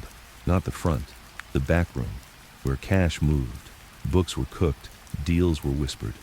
The same back room Luca had refused to sweep for bugs, said it was old-school paranoia. They found everything. And suddenly, the spotlight wasn't on Galliano. It was on Terranova. The kid got lucky. They didn't have enough to indict. But now the heat was real. And Tommy? Tommy had made his last warning. Enzo showed up at Luca's apartment, alone. No gloves, no knife. Just the pocket watch. Same as with Carmine years ago. He set it on the table. Luca stared at it, pale. "You don't have to do this," Luca said. "I don't," Enzo replied. "You already did it to yourself." By morning, Luca's club was closed. His name was gone from the books. His seat at the table, vacant. No body was ever found. Only the watch was returned, still ticking. 1953, autumn. The air in the Bronx carried a different kind of chill. Not from weather, from history. The city wasn't the same, and neither were its kings. Television antennas now rose like weeds from rooftops. The corner paper boys shouted headlines that didn't mention the mob anymore. Wars were overseas now. The enemy had a flag, a country, a doctrine, and the neighborhood, it had forgotten what built it. No one feared silence anymore. They feared obscurity. Tommy Galliano sat in a church pew most mornings now. No one knew. He arrived early, before light, left before the priest. He didn't pray for forgiveness. He didn't believe in redemption. He sat there because it was the only place where nothing demanded anything from him. No envelopes, no whispers, no watches ticking in the dark, just old wood, cold stone, and the faint scent of candles that had burned out hours ago. Franco Verratti noticed it first. "He's tired," he told Enzo one night as they stood outside a warehouse, watching union guys unload crates that weren't supposed to exist. "He's earned it," Enzo replied. "That's not what I meant." Franco lit a cigarette. His hand shook slightly. "You ever seen a lion sleep too long?" he asked. "Eventually, the hyenas stopped being scared." Enzo didn't respond, but he knew what Franco meant. Tommy hadn't slipped. He hadn't faltered, but he'd slowed down. And in this world, slowing down was a signal. Inside the Lucchese family, a few cracks were forming. Not betrayal, not disrespect. Doubt. The new earners, kids born after Reina's death, who never saw Maranzano bleed or watched Genovese get silenced. They weren't afraid of history. They were afraid of being forgotten. They wanted to move faster, flashier. They wanted to be seen, be envied, be something. And Tommy? He wanted them to shut up and make clean money. In a back room of a small Italian restaurant, Gino Bolani laid out the latest reports, union disputes, shipment delays, a numbers operation in Queens that was robbed twice in 1 month, and no one retaliated. Tommy looked over the papers slowly. "They're testing us," Gino said. "You know that, right?" "I know," Tommy replied. "You gonna let them?" Tommy folded the papers. "No." The next week, Enzo was given a list. 3 names, all mid-level, all inside the family, not enemies, examples. The first disappeared from a craps game. The second walked into a deli and never walked out. The third, he got a letter with a picture of his daughter playing in front of her school. He packed and left for Florida that night, never came back. Message received. But even Enzo saw it now. These kids weren't scared of bullets. They were scared of irrelevance. And when fear changes, power has to change too. One night, Tommy summoned Enzo to his apartment, not the office, not the church, home. It was the first time in 15 years. The place was clean, simple, a quiet table with 2 cups of espresso already poured. Enzo sat, waited. Tommy looked older, not broken, just faded, like a man who'd stood too long in the rain. "You've done more than I asked," Tommy said, voice steady. "You've asked the right things," Enzo replied. Tommy smiled, barely. "I'm not going to last forever." Enzo said nothing. Tommy took out the watch, Reina's watch, set it on the table. "You've kept the wolves out of this house, Enzo. You've made them believe in silence again. But this watch, it doesn't tick for me anymore." Enzo stared at it, felt the air shift. "You're choosing someone?" Tommy nodded. "Soon." But before any transition could begin, the world did what it always does. It interfered. A man named Arnie Bastone came back from prison in November, 8 years inside for assault, bribery, and attempted murder. He went in young, came out louder. Arnie had old ties to Reina's crew, on his uncle's side, but loyalty doesn't pass down through blood. And Arnie, he came out hungry, started making calls, started visiting old spots, started asking who was next, before Tommy had even spoken a word. Franco brought the news in a rush. "Bastone is putting himself in the conversation." Tommy raised an eyebrow. "What conversation?" Franco swallowed. "The seat." Tommy paused, looked at the chair across from him like it might bite. "Enzo," he said. They found Arnie 2 days later, sitting in a cigar lounge in Manhattan, laughing with 2 soldiers from the Gambinos. Enzo walked in alone, sat at the bar, watched for an hour. Then he got up, walked over, and said 6 words. "Reina's name doesn't belong in your mouth." Arnie smirked. "You mean Reina the ghost? The one buried in the Bronx with all your old rules?" Enzo looked him dead in the eye. "You've made a mistake." Arnie leaned in. "Then you better kill me now." Enzo didn't, but when he left, he already knew what Tommy would say. The next morning, Arnie Bastone was found in the East River. His head was wrapped in barbed wire, his chest carved with a word, Reina. It was a message, not just to Arnie, but to the city. Reina wasn't just a ghost. He was a bloodline, and Tommy, he was still the keeper of that blood. But even after the streets fell quiet again, the tension inside the family only grew. A generation gap, a leadership gap, a power vacuum forming where a legacy still stood. And Enzo knew it couldn't hold forever. In January, Tommy called a meeting. Only 6 men. No soldiers, no noise, no agenda. Just a room, chairs, a folder on the table. Inside the folder, a name. Tommy Lucchese, a trusted capo, sharp, quiet, educated, feared only by those who needed to be. Tommy Galliano looked around the room, then said, "He's the one."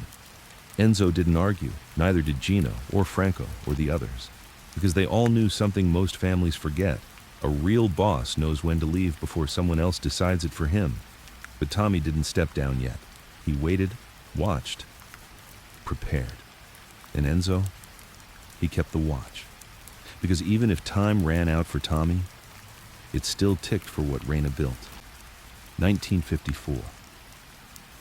The Bronx didn't celebrate the shift in power. There were no big headlines, no shootouts, just a slow, invisible movement like a glacier slipping beneath the surface. Tommy Galliano had ruled for over 2 decades, and he did it without fanfare, without flash. Now he was stepping down, not because he lost his edge, but because he understood time, and time was no longer his ally. Tommy Lucchese had waited, he'd served, he'd watched. He'd never asked for the crown, he just made sure no one else was fit to wear it.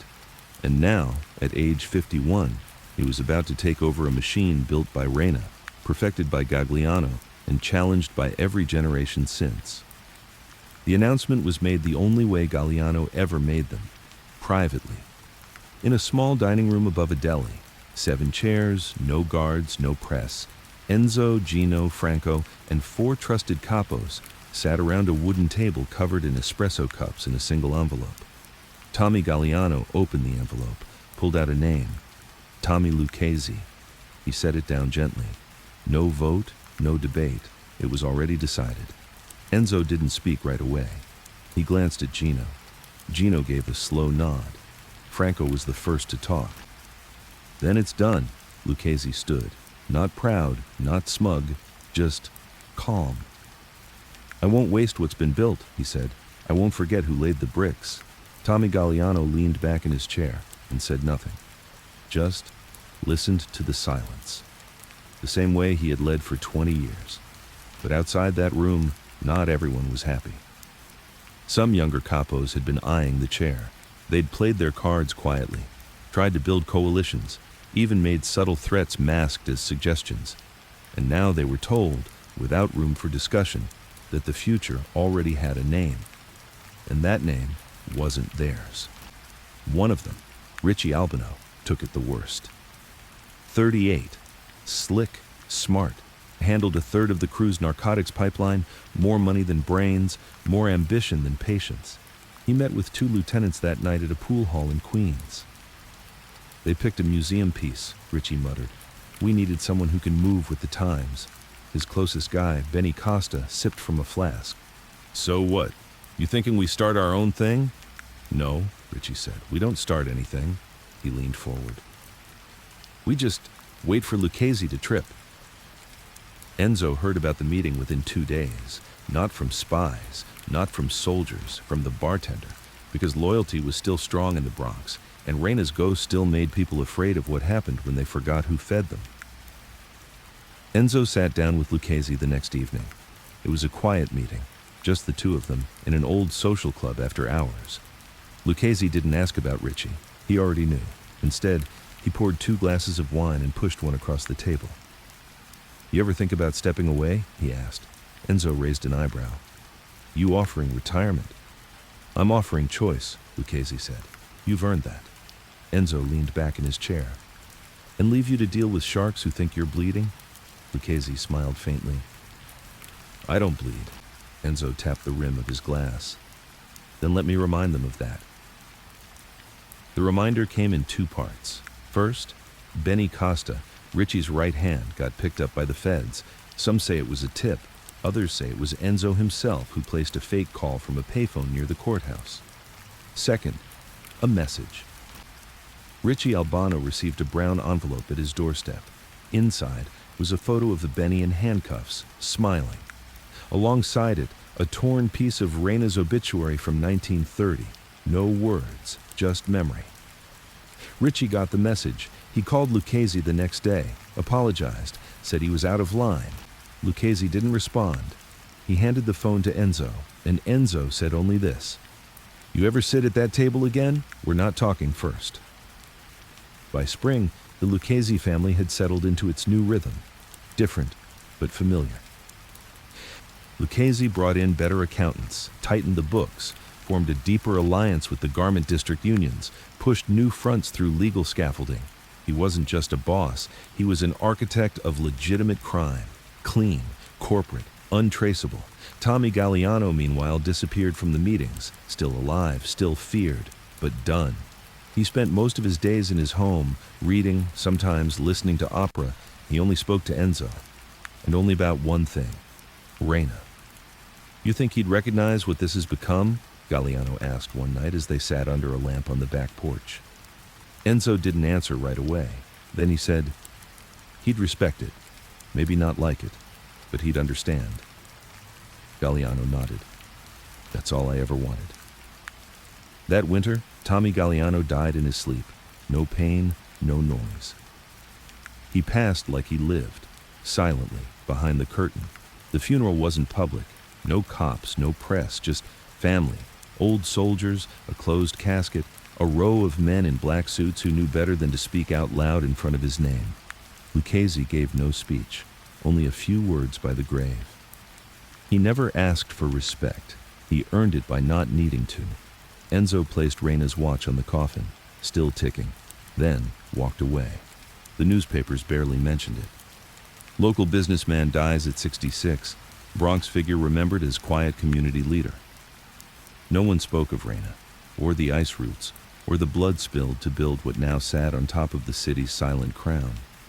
But inside the Lucchese family, a new chapter had begun, and the past, it still watched. Through Enzo, through every old rule buried in a new world, because even kings die. But legacies, they haunt. 1955. The Bronx hadn't changed, it had transformed. The corner bakery still stood, the stoop still filled with old women after mass. But inside the walls, something new pulsed, ambition without caution. Skyscrapers were being built across Manhattan like steel middle fingers to the past. Everyone wanted to go higher, faster, louder. And inside the Lucchese family, the corporate revolution had begun. Tommy Lucchese didn't walk like Gaetano did. He didn't sit in back rooms or mumble his orders through a half-closed door.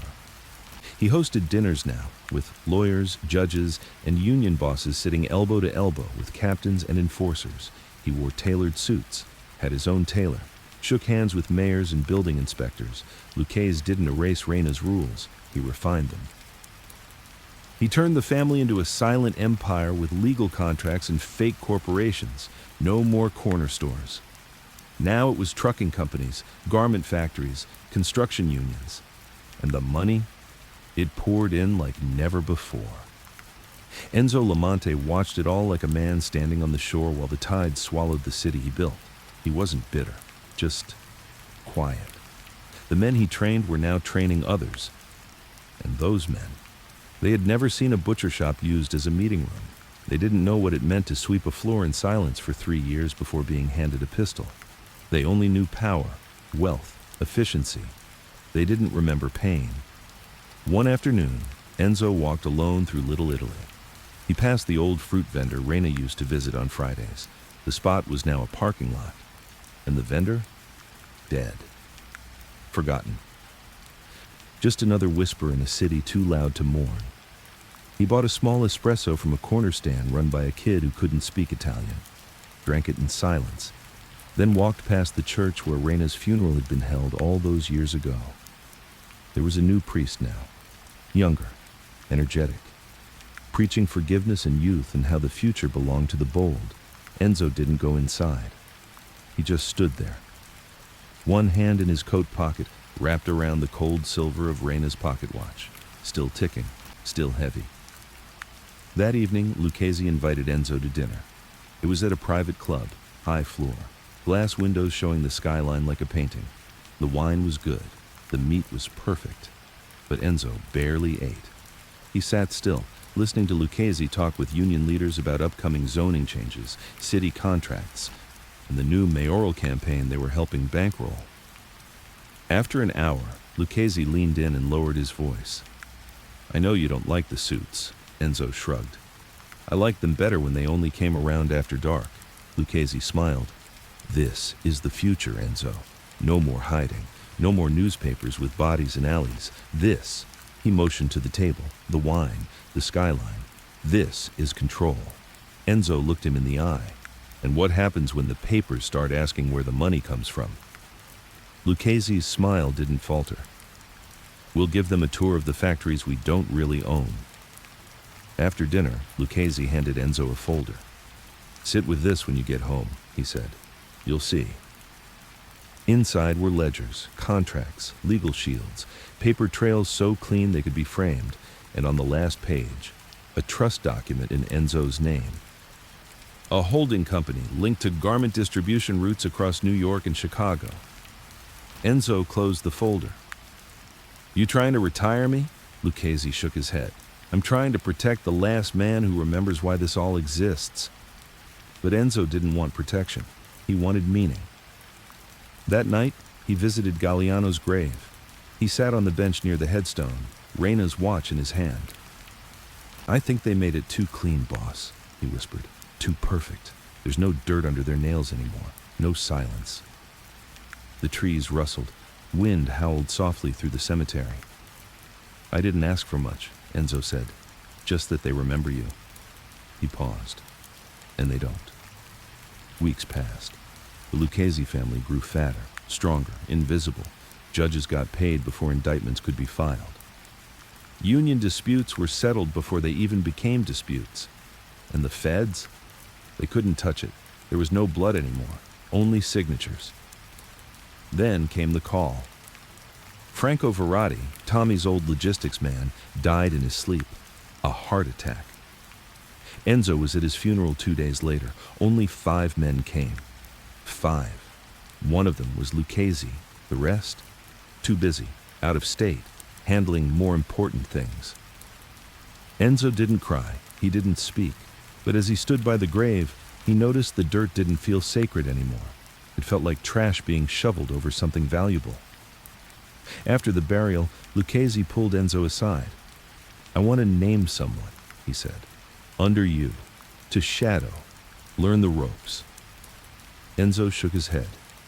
"No," Lucchese frowned. "You're not going to live forever, Enzo." "That's the point," Enzo said.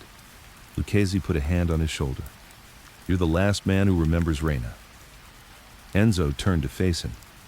"And you're the first man who forgot what that meant." He walked away after that. Didn't take calls for 2 weeks, didn't attend meetings, didn't give orders. He just sat in his apartment, listening to the tick of the pocket watch and asking himself the question that haunted every aging man with blood on his hands. Did I build something that lasted? Or did I just survive long enough to become obsolete? Then came the fire. Not literal. Not yet. A warehouse in Brooklyn, the one that held documents for Lucchese's shell companies, was raided by federal agents. Files were seized. One man was arrested. Another vanished. It didn't reach the newspapers. Lucchese handled it, quietly. But Enzo knew. Clean crime still burns. It just smells different. The next week, Enzo showed up at the same dining room above the deli where Galliano once handed power to Lucchese. Only this time, he was the one carrying an envelope. He handed it to Lucchese. "I'm done." Lucchese opened the envelope. Inside, no money, no contracts, just the pocket watch, still ticking. "I'm not a relic," Enzo said. "I'm just the last man who doesn't lie to himself." Lucchese looked up. "You walking away?" Enzo nodded. Lucchese didn't argue. He just stood, held out his hand and said, "Thank you for keeping it alive this long." Enzo shook it once, then walked out. He moved upstate, bought a small house near the Catskills. No guards, no phone line, no mirrors, just trees, books, and silence. For the first time since 1924, he had peace. The Lucchese family thrived without him. More money. More reach, less friction. The news stayed clean.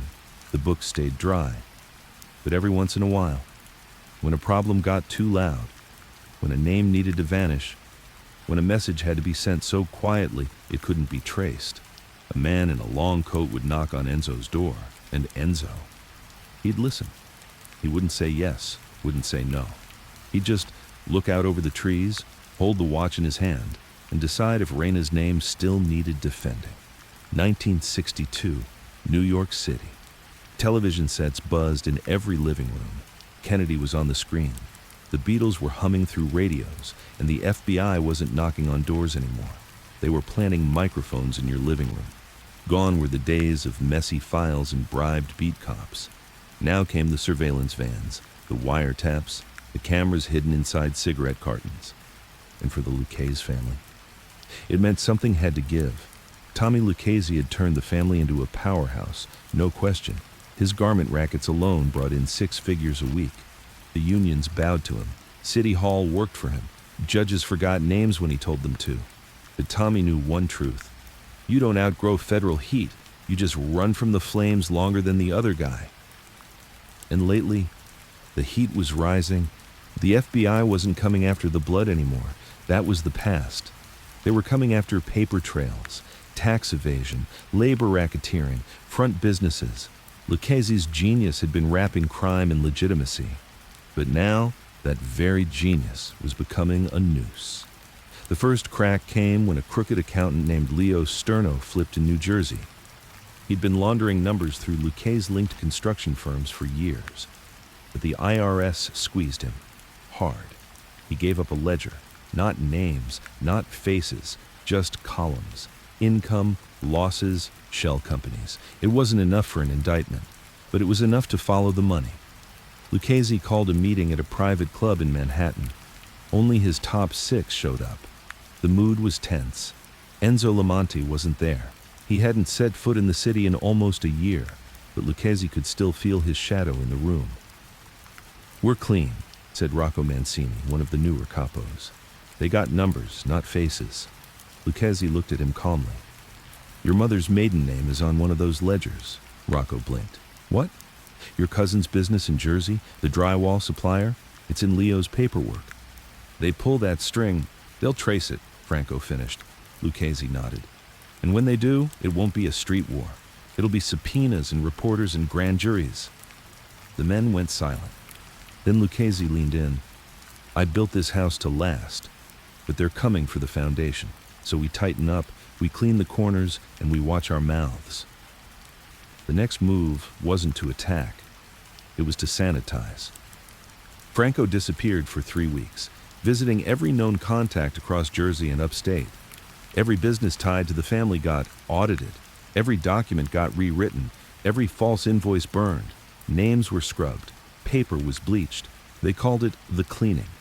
It wasn't glamorous, it wasn't violent, but it was survival. Meanwhile, back in the Catskills, Enzo Lamonti sat on his porch with the coffee and Reina's watch. He knew the storm was coming, because storms don't ask permission, they just follow the pressure. A young soldier named Anthony Tony Blue Mancuso showed up one morning in a borrowed car. Said Lucchese sent him, said it was just to check in. But Enzo knew what that really meant. They needed him again. Tony was 27, cocky, bright, and reckless in that way only men with no scars are. He spoke fast, moved fast, thought too slow. "The feds are building something," he told Enzo. "They're not saying it, but they've got more than just numbers now. They're watching us, listening." Enzo asked, "You feel it in the street?" Tony nodded. "Nobody talks above a whisper anymore." Enzo stared out over the trees, then asked, "They know about Reina?" Tony looked confused. "Reina?" Enzo smiled without warmth. "Exactly." Back in the city, Lucchese was juggling 3 fires. 1, the IRS was digging through 10 years of records. 2, a journalist named Harry Colton was writing a series on the invisible mafia, and he was getting dangerously close to naming people.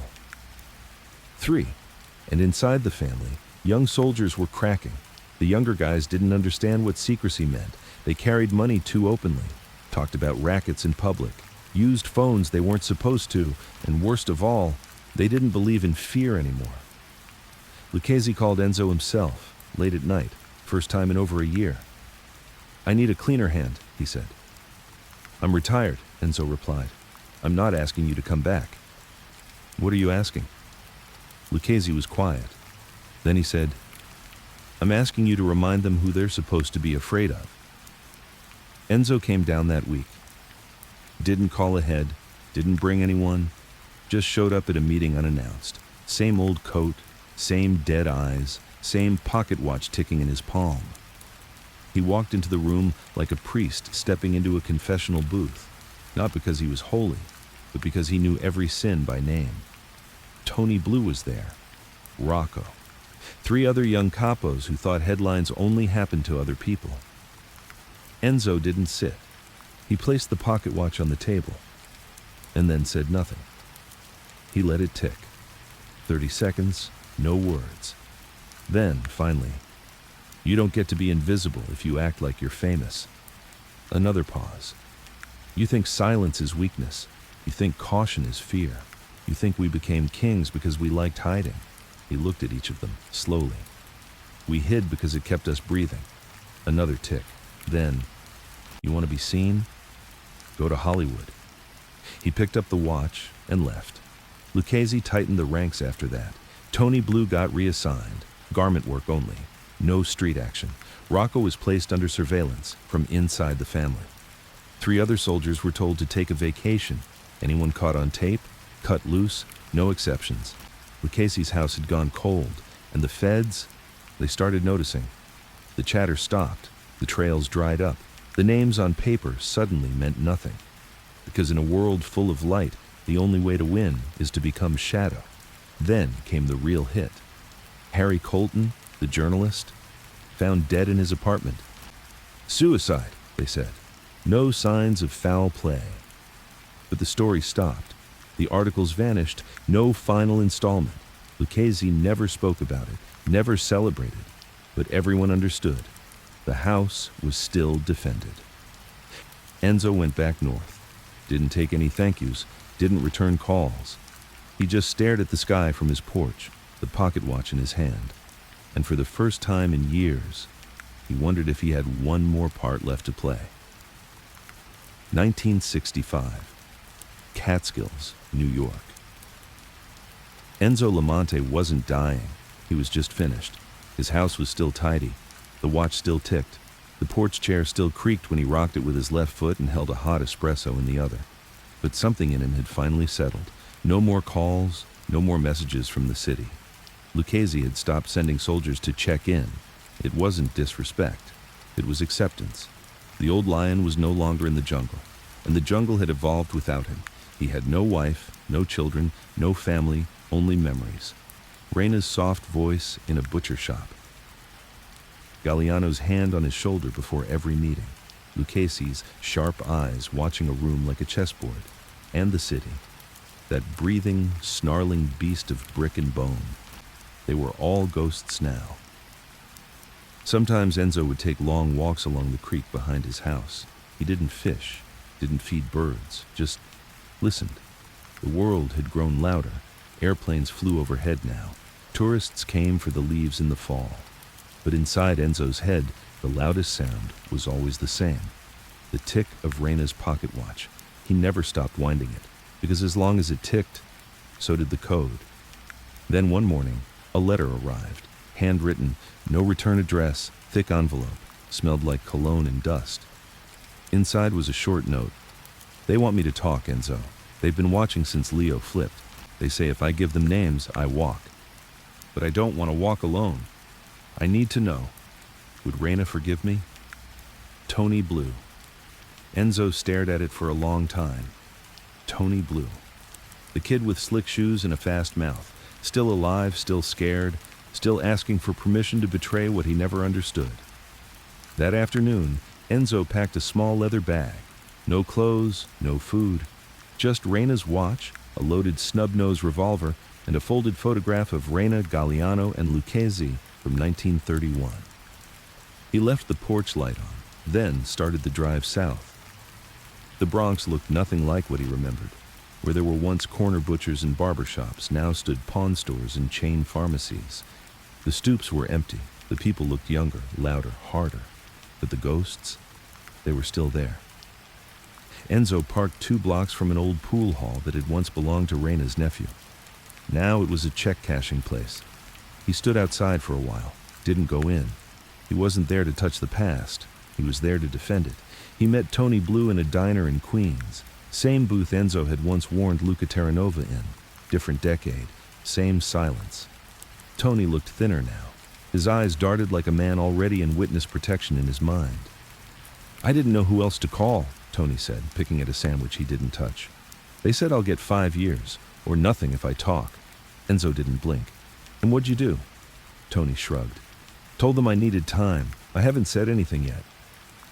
Enzo pulled out the watch, set it on the table. Tick, tick, tick. I gave you a message once, Enzo said, voice steady. You listened, but you didn't understand. Tony swallowed hard. I'm not like you. I know, Enzo said. You never were. Another pause. I'm scared. You should be. Tick. Enzo slid the watch across the table. You tell them one name, just one, and this stops ticking. For everyone. Tony looked down, then whispered, What if I already said too much? Enzo's fingers curled around the revolver in his coat, but he didn't pull it. He stood. You already have. And walked out. Tony Blue was found dead in a motel 2 days later. Gunshot wound to the temple. No prints, no blood trail, no signs of forced entry. Suicide, they said. But in the mob, Suicide is often a message in someone else's handwriting. Lucchese sent no flowers, no phone call to Enzo. He didn't need to. They both understood. This was the last cleanup. By late 1967, Enzo returned to his porch, thinner, slower. But something in his eyes had changed. He was no longer guarding the past. He was now the past. And it didn't need protection anymore. One morning, the watch stopped ticking. Enzo wound it. Nothing. He took it apart on the kitchen table, gently, like an old surgeon with a sacred patient. Inside, one of the gears was worn down to nothing. He could have replaced it, but he didn't. He closed it, set it back on the shelf, and let it rest. 1970. Enzo Lamonte died quietly in his sleep. Heart failure, no pain, no noise. The neighbors said he was the nicest man on the road, always tipped the mailman, never caused a problem. They didn't know his name, not really. His obituary was one paragraph long. Enzo L. retired, quiet man, no known family, survived by time. But a week later, a black car pulled up to the small cemetery in the Catskills.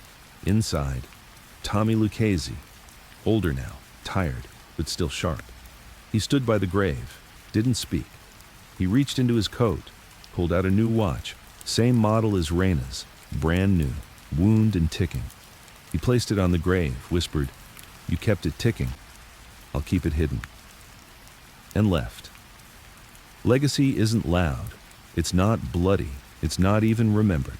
It's the silence that comes after the blood, the kind that reshapes cities, raises families, and buries kings in places no one thinks to look.